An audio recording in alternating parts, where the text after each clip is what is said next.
Ndugu wajumbe wa kikao chetu, kama mnakumbuka tuliitana kwa lengo dogo sana. Moja kubwa ni kupata suluhisho la kudumu la foleni ambayo kwa sasa imekuwa ni mwiba mkubwa wa uchumi wa mkoa wetu kwa ujumla. Lakini tukasema katika kutatua jambo hili kama mkoa wa Dar es Salaam tuungane na mkoa wa Pwani, kwa maana katika mipango yetu yote kwa ujumla Dar es Salaam na Pwani tusipokaa kwa pamoja na tusipoangalia tatizo hili kwa upana na kwa pamoja, maana yake jaribio la kutatua changamoto hiyo kwa upande mmoja wa mkoa bila kuhusisha upande mwingine wa mkoa halitazaa matunda. Na ndio maana leo tunaye Mheshimiwa mkuu wa wilaya ya Kibaha kwa niaba ya Mheshimiwa mkuu wa mkoa wa Pwani, ndugu yetu Mheshimiwa Bakari Kunenge. Kwa hiyo tunakukaribisha sana Mheshimiwa mkuu wa wilaya kwa niaba ya Mheshimiwa RC. Lakini mtakumbuka kwamba kwa muda mrefu tatizo la bandari, tatizo la foleni katika mkoa wetu limekuwa ni kubwa. Na mkoa huu wa Dar es Salaam, takwimu zinaonyesha kwamba makuzi ya mkoa huu yapo kwa kasi, kwa maana ya ukuaji wa idadi ya watu, lakini na ukuaji wa shughuli za kiuchumi katika mkoa wetu. Wenzetu wa bandari watatusaidia hapa kutupatia takwimu, lakini ilikadiriwa kwamba mpaka kufikia mwaka 2030 kiwango cha mizigo katika bandari yetu kingeweza kufikia si chini ya tani milioni 30 kwa mwaka. Lakini hivi ninavyozungumza, mwaka 2026 tayari kiwango cha mizigo yetu katika bandari ya Dar es Salaam ni almost milioni 30.8. Hii inaonyesha wazi kwamba target na lengo ambalo lilikuwa limefikiwa kwamba ifikapo mwaka 2030 tutakuwa na mizigo hiyo tumewahi kuipata. Maana yake hiyo inaonyesha dalili kwamba kuna ufanisi mkubwa sana wa bandari ya Dar es Salaam kwa sasa. Lakini namba mbili, magari ambayo yamekuwa kihudumiwa au yakitoa huduma katika bandari yetu ya Dar es Salaam, kwa maana hizi trucks ambazo zimekuwa zikibeba makontena kupeleka sehemu zinginezo zikiwemo bandari kafu, kabla maboresho makubwa ambayo yamefanyika sasa, magari ambayo yalikuwa yanaingia hapa na kutoka kwa siku ilikuwa ni kama 2100. Lakini hivi ninavyosema muda huu imeshahama idadi hiyo kutoka 2100 kwenda 2400, na mwaka huu mpaka tunafunga inakadiriwa kufika mpaka 3500 kwa siku. Mizigo ambayo ilikuwa inatolewa hapa au mizigo ambayo tunaipokea kutoka kwenye meli kama nilivyosema si chini ya tani milioni 30.8 kwa sasa, na magari yaliyoongezeka yanaongezeka kwenye miundombinu ya barabara zile zile. Na kwa mantikio lazima makelele na hasa kwa wananchi ambao wanaishi katika mkoa huu yawe ni makubwa. Kwa kikao chetu tumeitana ili tuelezane jambo moja kubwa, kwamba mafanikio makubwa tuliyoyafikia katika maboresho ya bandari, lakini mafanikio makubwa tuliyoyafikia kwa ukuaji wa population na ukuaji wa shughuli za kiuchumi, lazima sasa yasigeuke kuwa mwiba kwa mwananchi tunaishi naye. Leo wananchi wanaokaa Kigamboni kwa mfano mdogo tu, baadhi yao wengi wameamua kwenda kupanga nyumba mitaa ya Sinza kwa sababu kufika kwao imekuwa ni mwiba mchungu. Sasa hatuwezi kusimama kwa Watanzania tukaanza kuzungumzia kuhusu mafanikio tuliyoyapata kama mafanikio hayo yanaweza kuleta machungu na machozi kwao. Lazima tuoanishe kati ya makuzi ya kiuchumi tunayoyafikia pamoja na maboresho ya miundombinu na kutatua changamoto zinazoweza kukabiliwa ama tunazoweza zikaletwa na mafanikio hayo. Tunafahamu siku zote hakuna mafanikio ambayo hayawezi kubebwa na challenge. Sasa ndio maana tumeamua kwamba tuitane na wenzetu wa Pwani, tujadili kwa pamoja kwamba hivi akili zetu sisi kama viongozi zimestaki hapo. Leo intel yangu inanionyesha asubuhi ya leo, baadhi ya vijana wanajiorganize ili kwenda kuichoma ICD mojawapo kwa sababu ina block magari na kusababisha foleni kubwa. Nafahamu hawawezi kufikia huko, lakini muhimu tukatatua, kwa sababu hata wao ni watu wanaohitaji kutumia barabara hizo. Road reserve leo za Dar es Salaam zimegeuka kuwa parking za malori. Sasa hapa nataka tuzungumze vizuri kabla tujafikia kwenye maamuzi.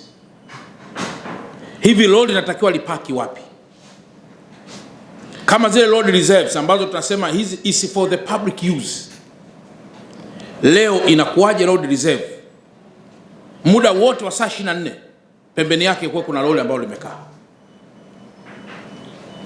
Lakini ukienda pale Ubungo tuna stand pale imejengwa kwa zaidi ya bilioni 54, inaitwa stand ya Magufuli. Lakini leo tumeruhusu kila sehemu ya mkoa zitapakae kuwa ni stand. Watu wa uhamiaji hamwezi kufanya kazi yenu kwa ufanisi, vyombo vya dola hamwezi kufanya kazi kwa ufanisi, lakini miji yote mikubwa iliyoendelea duniani unaweza ukawasaidia watu ukawapandisha watu kwenye basi lako wakaja mpaka kwenye stendi kuu, lakini huwezi kutoa huduma ya kupeleka basi mpaka nyumbani kwa mtu. Hapo napo lazima tujadili. Leo ukienda pale Shekilango mabasi yamegeuka kuwa ni uchafu. Tarehe 29 wakati wa vurugu zile za Oktoba, maeneo ambayo wananchi waliyafikia na wale watu ambao walikuwa hawana nia njema na kuchoma mabasi, haikuwa stendi ya Magufuli.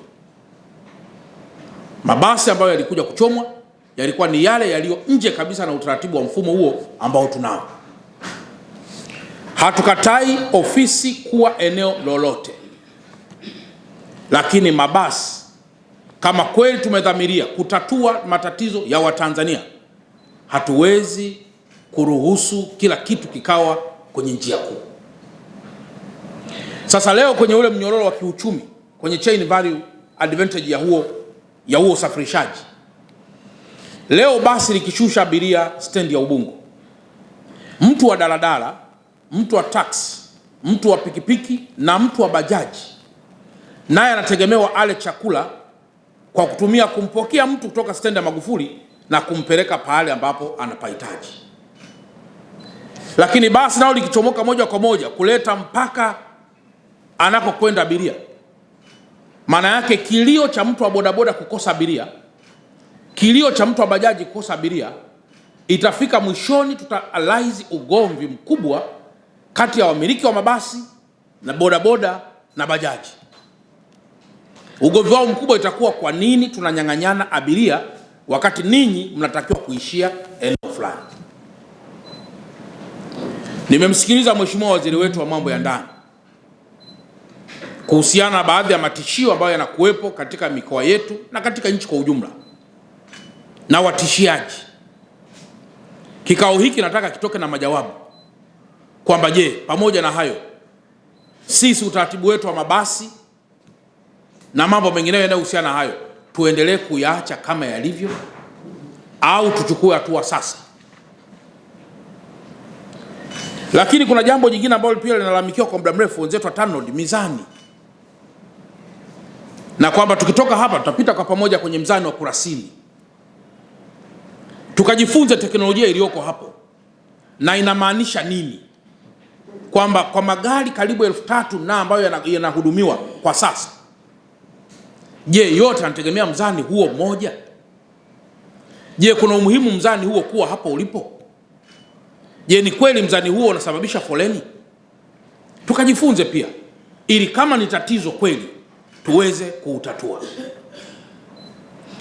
Lakini na jambo jingine la msingi sana, tulipaswa kuwa na wenzetu wataalamu wa masuala ya GIS watuonyeshe darubini ya juu na kutuonesha barabara tulizonazo. Hizi barabara kwa mfano kutoka Kigamboni, whether zinapita Mkuranga au zinapita Kisarawe au zinakwenda kutokea Kibaha au zinakwenda kutokea Chalinze, hakuna barabara leo hii ambayo tukitumia wadau na mkono wa serikali tunaweza kukwatua barabara hizo hata kwa vumbi, halafu malori yote yakaelekezwa kwenye barabara hiyo mpaka kufika upande wa Chalinze au kufika upande wa Kibaha. Hakuna utaratibu huo. Kwa nataka tuzione njia tulizonazo, hata kama zimefungwa, kama kuna sehemu kuna nyumba mwananchi imejengwa, tujue jambo hilo, tuone kama ni nyumba ambayo inabidi ilipwe fidia ili tuiondoe, kuliko kila kitu kutoka hapa bandarini kwenda kupita kwenye barabara ile ile, halafu tunakaa with the confidence kwamba hayo ndiyo matokeo mazuri ya kukua kwa bandari. Sasa nitakuja kuwapa takwimu hapa za kiuchumi, namna foleni inavyoweza kuathiri masuala ya GDP na uchumi kwa pamoja. Nitakuja kuwapa pia hapa takwimu ambazo zinaonesha namna human capital inavyoweza pia kukosa ufanisi kwa sababu ya foleni, kuwahi sana kazini na kusinzia wakiwapo ofisini. Hiyo ni human capital. Ikiwa weak, manake production inakuwa less. Kwa hiyo kikao hiki, ndugu zangu, wenzetu wa Taboa, wenzetu wa daladala, wenzetu wa Tatoa na kwa wenzetu wa malori, je, tuendelee na utaratibu wa daladala kufanya kazi asubuhi mpaka saa 12, taxi kufanya kazi mpaka saa 12, halafu na malori nayo kufanya kazi asubuhi mpaka saa 12? Au kikao hiki kije na majawabu gani kuhusu mgawanyo wa muda wa ufanyaji wa kazi? Hakuna namna kwamba malori yanaweza kapangiwa muda wao wakati ambapo pia abiria wanaweza kufanya shughuli zao na watu wengine. Sasa kikao hiki pia nataka kitoke na majawabu hayo. Ukienda leo Kariakoo ambako tunasema ndiko uchumi upo tena katika biashara, bajaji inafanya kazi muda huo, guta inafanya kazi muda huo, lori inafanya kazi muda huo, abiria anafanya kazi muda huo, mfanyabiashara anafanya kazi muda huo. Hakuna utaratibu wa mgawanyo wa muda. Ndio maana wenzetu wa local government, kati tawala mkoa, tulisema pia wawepo watu wa local government authorities, ili tuweze pia kusaidiana kutatua mambo haya kwa pamoja, na hasa katika kupanga muda wa mambo haya yote.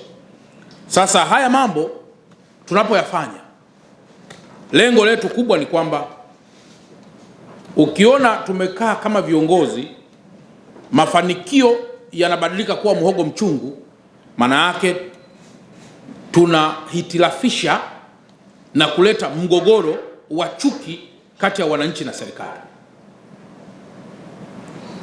Philosophical implication inaweza kaja tu, mtu akageuza akasema kama hili limeleta hivi, basi labda bora tungebaki tulikokuwa, jambo ambalo haiwezekani. Lazima tukue, tuende mbele, na hatuwezi kulaani mafanikio, lakini lazima tu solve problem inayotokana na mafanikio yetu. Kwa hiyo hayo ndio engo chache ambazo nimesema kikao hiki kitajadili, lakini modality itakuwa Kalitawala tuliunda kamati ndogo, angalau itupe picha kidogo. Baada ya kutupatia picha, tutaruhusu mjadala, na baada ya kuruhusu mjadala tutaenda kwenye maazimio, na baada ya kuleta maazimio tutaingia kwenye utekelezaji. Mkoa wetu wa Dar es Salaam hapa, kila mmoja ni mkubwa wa kitengo chake kwenye mkoa au kwenye wilaya. Ukienda wilaya ya Kibaha, hakuna mtu anayeweza kumuuliza chochote zaidi ya mkuu wa wilaya.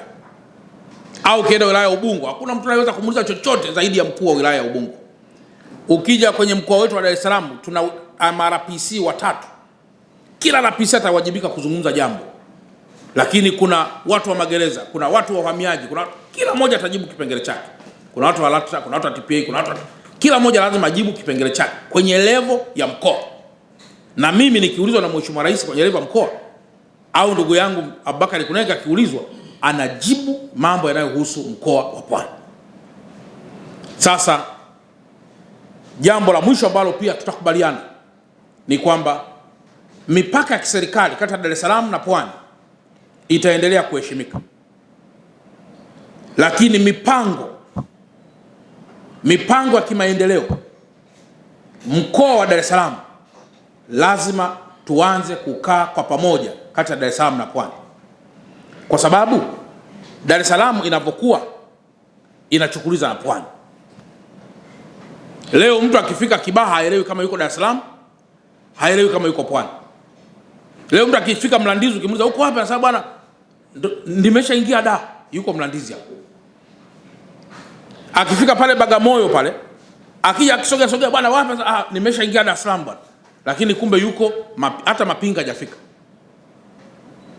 Lakini zaidi pia tukienda huku Mbagala, tukifika pale Kongowe pale kwa mbele tena pale kidogo, bwana wapi, niko Dar es Salaam, lakini kumbe yuko Mkuranga. Hasa mnaweza mkaona kwamba mwananchi hajui mipaka, yeye anajua mipango ya maendeleo ambayo lazima Pwani na Dar es Salaam sasa tuwe ni watu ambao tutakaa kwa pamoja ili kutatua sasa haya matatizo ya pamoja ambayo tulionayo kati ya Dar es Salaam na wenzetu wa Pwani. Kwa hiyo waheshimiwa wakuu wa wilaya, sehemu kubwa tumeona kikao hiki kianze kwa utaratibu huo, na kwamba sote tupate majawabu ya pamoja ili tuweze kwenda na kasi ambayo Mheshimiwa Rais angeitaka.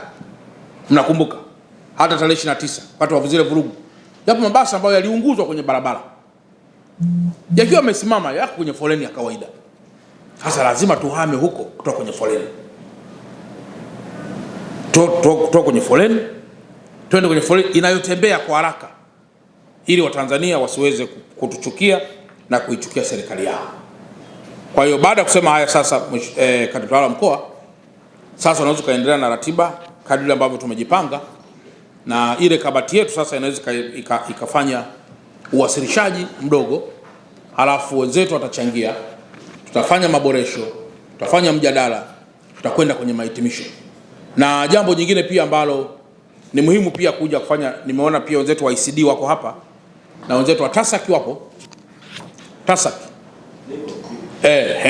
yes, nimeona pia wenzetu wa TASAC wapo.